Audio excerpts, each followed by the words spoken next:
call Tweet the Week.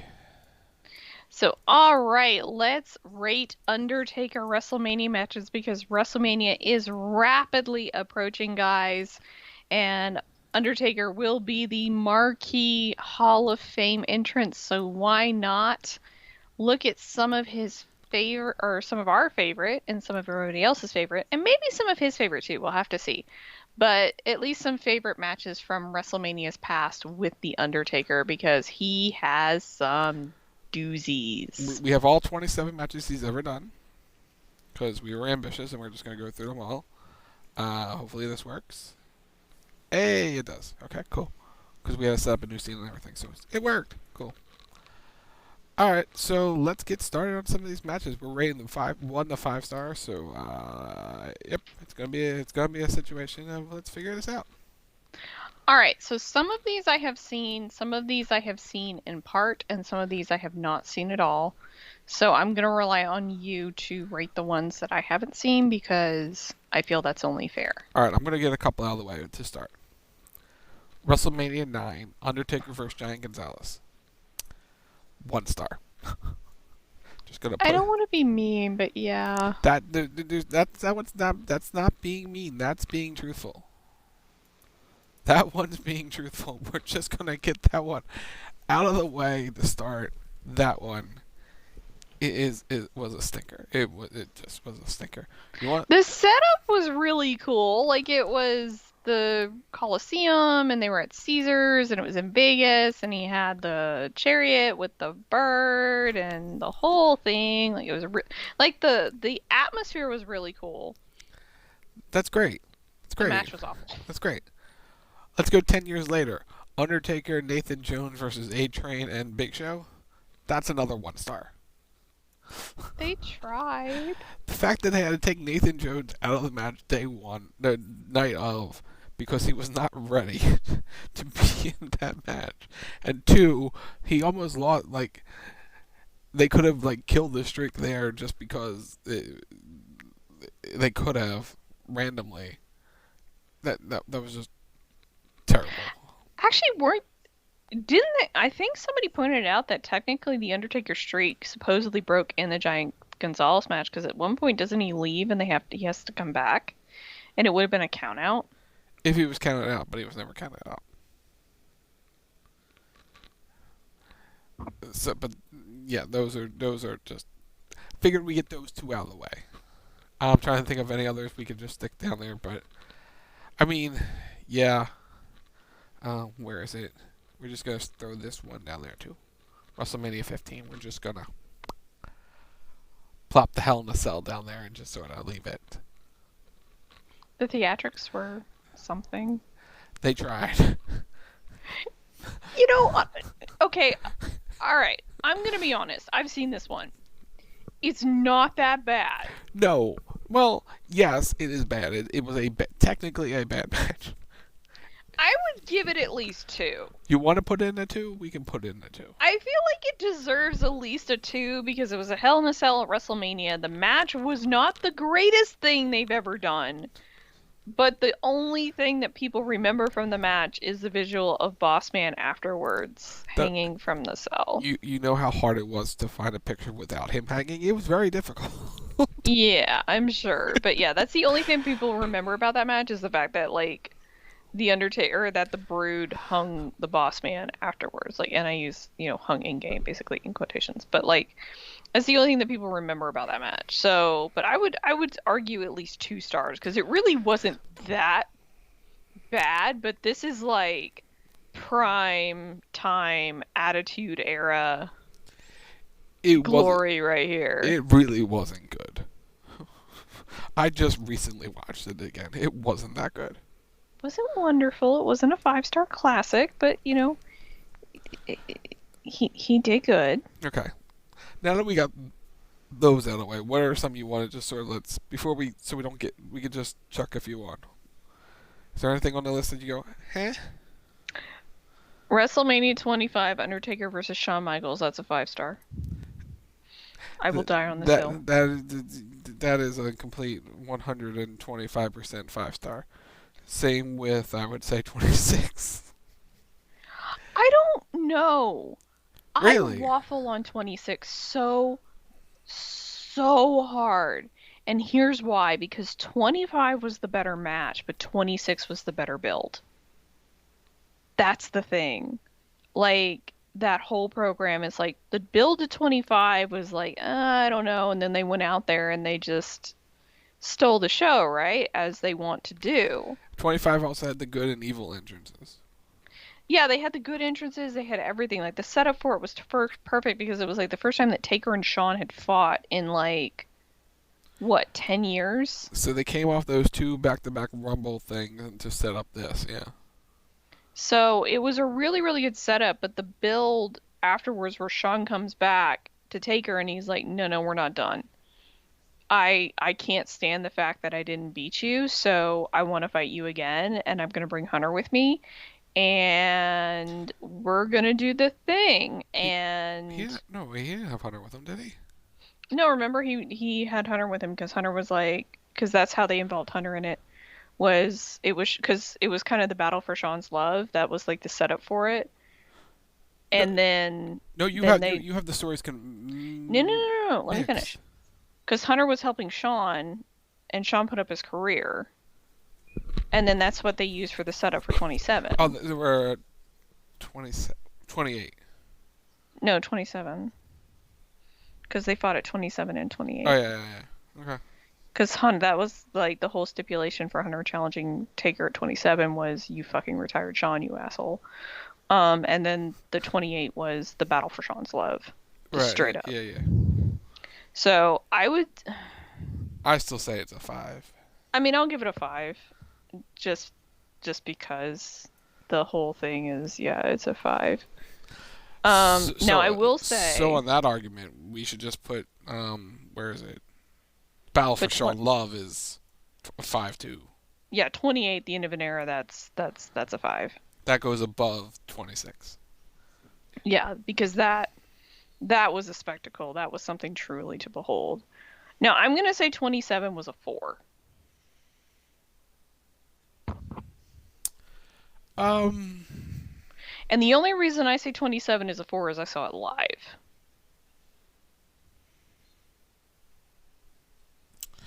I was also sort of thinking it's to me it's like a 3.5, so I give it a 4.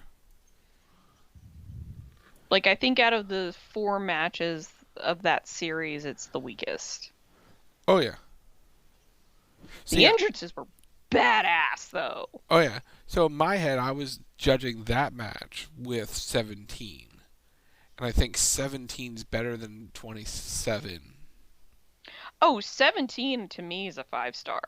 Okay. That was 17 to me was a fantastic match Because I was like a 4.5 on that one.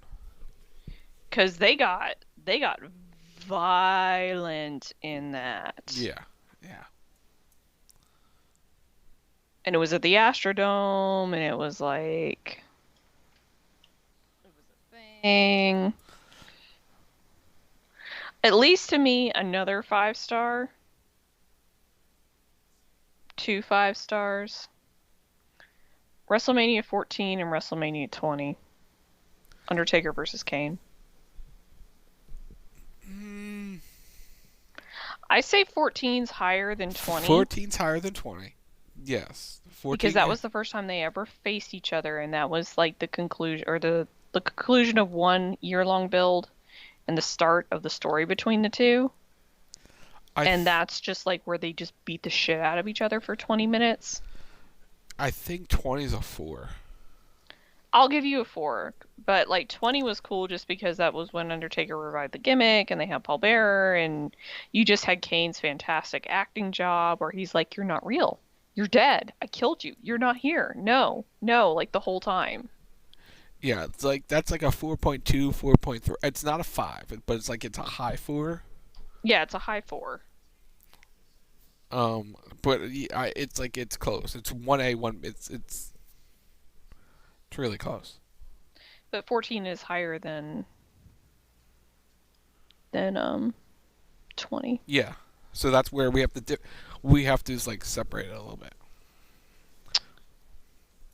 And then Let's talk about it. The last match, the last ride, the last outlaw, the last everything.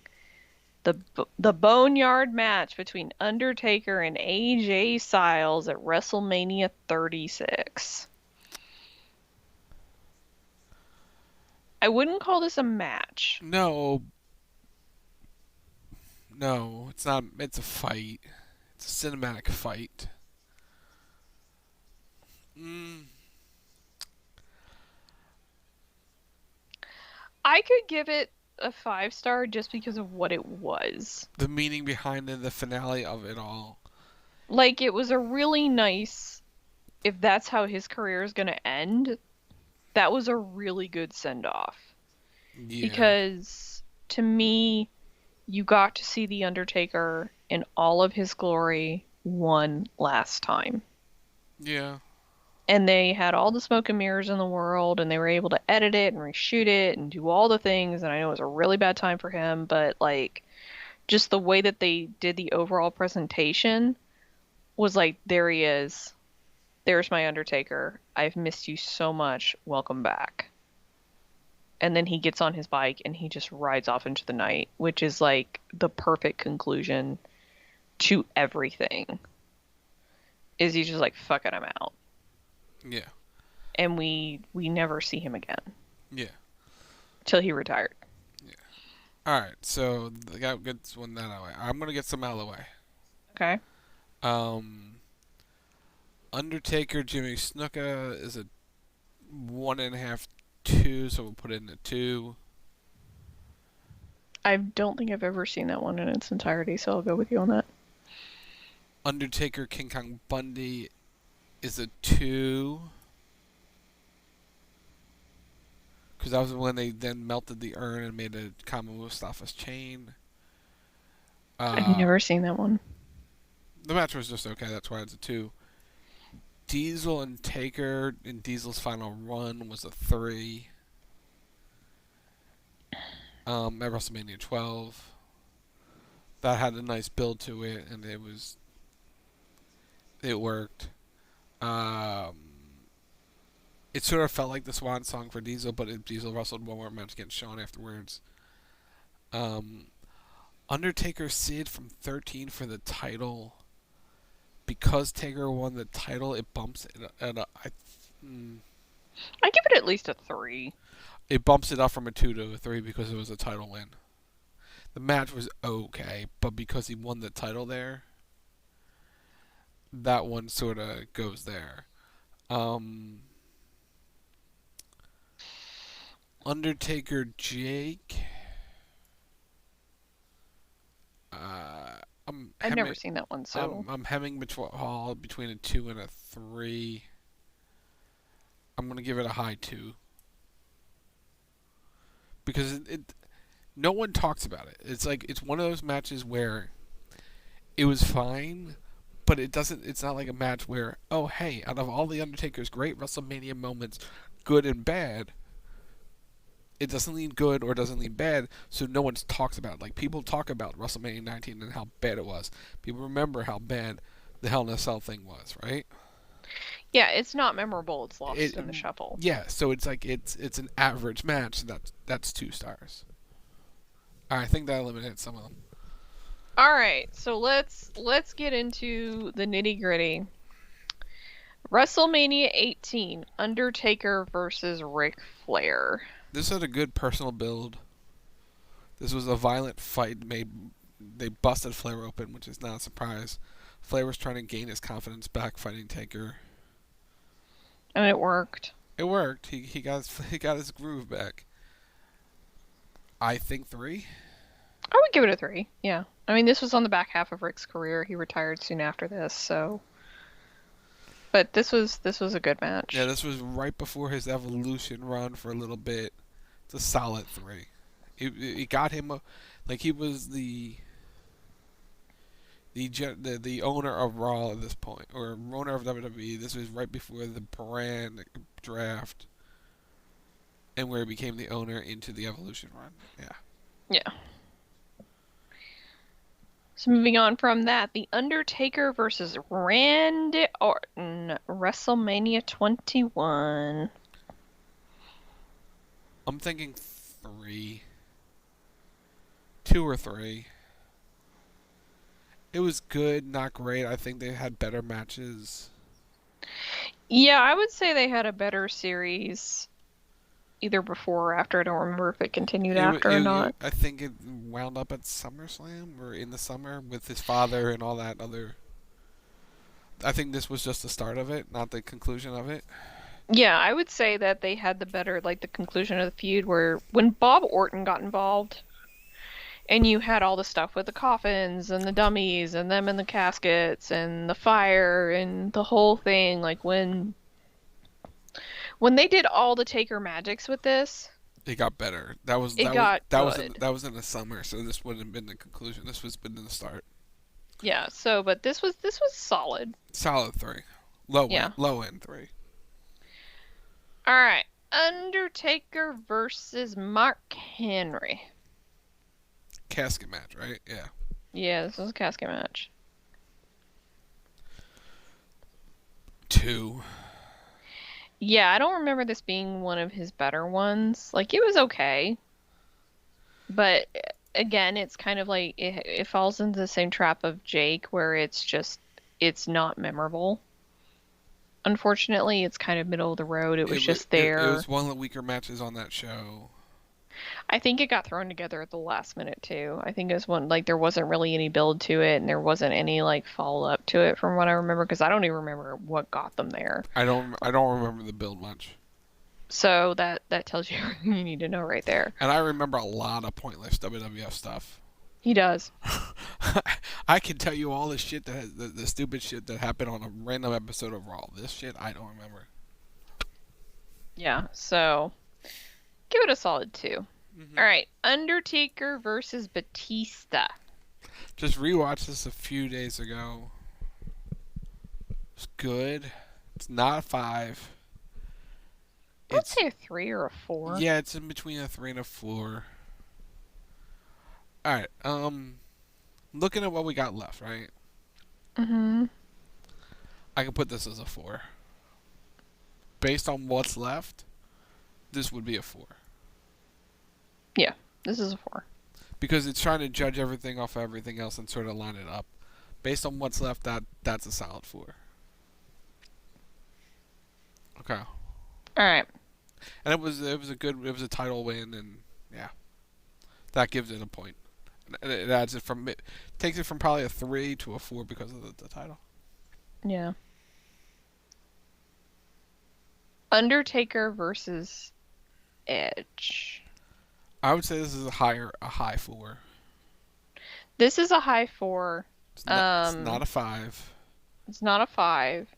Like this is connected to a larger build. I think this is another one where they had better matches in the series because I think this is like classic, at least for me, the sticking point for The Undertaker in my mind is like 2008 to 2010 when he had the feud, when he was in this like sort of like golden age again of his career where he had all these really fantastic feuds and one of them was where he worked with Edge and Vicky Guerrero and the Edgeheads and that whole SmackDown where he was going against like, you know, Vicky as the authority figure and everything like that. Like that feud for whatever reason sticks hard in my brain. Because I think it was just really so intriguing to me. Right, and And this is I thought it was another one that ended at SummerSlam. yeah, so this I think was the kickoff to it and you had Taker really being Taker and you had like they had the Undertaker get banished.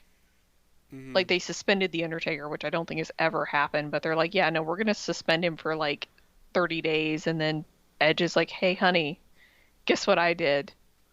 I reinstated the Undertaker, and then Taker comes back and murders everybody. Like when he and Vicky were on the outs, it was really good. Like the whole thing was really good, but yeah, I would say the match is a solid 4. Mm-hmm. All right. Undertaker versus CM Punk, WrestleMania 29. Difficult build because of the pallbearer. Um. I think it's a 3, maybe a 4.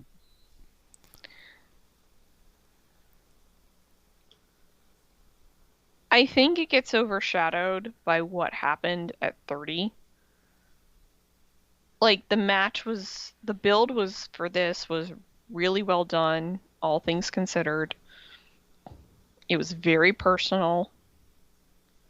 They made it work because obviously the feud was supposed to be Undertaker and Paul Bearer versus CM Punk and Paul Heyman, and you were going to have the promo battles between Paul Heyman and Paul Bearer, and unfortunately that just wasn't meant to be.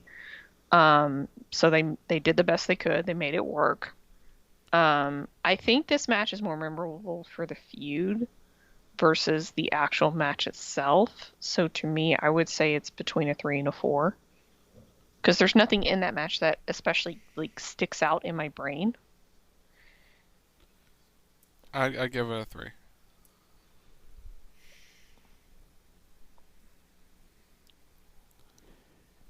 Okay. You want to save that one to the end? No, let's do it now. Okay. The Thing. Undertaker versus Brock Lesnar, WrestleMania 30. Okay. I do not mean any disrespect whatsoever. All right? I need everybody to understand that I'm saying this unbiased. The match was a 2. The match to this was really not that great because Taker got concussed He knocked 5 minutes into this match. Yeah, he knocked himself out. And the poor guy didn't know his ass from a hole in the ground for a good portion of this match. If you go back and you watch it, like he's trying really, really hard, but the more I see this match, the more I am convinced it should have been stopped. Like the fact that they didn't stop it is really kind of horrifying. And I get that they probably didn't know. But the streak was breaking anyway.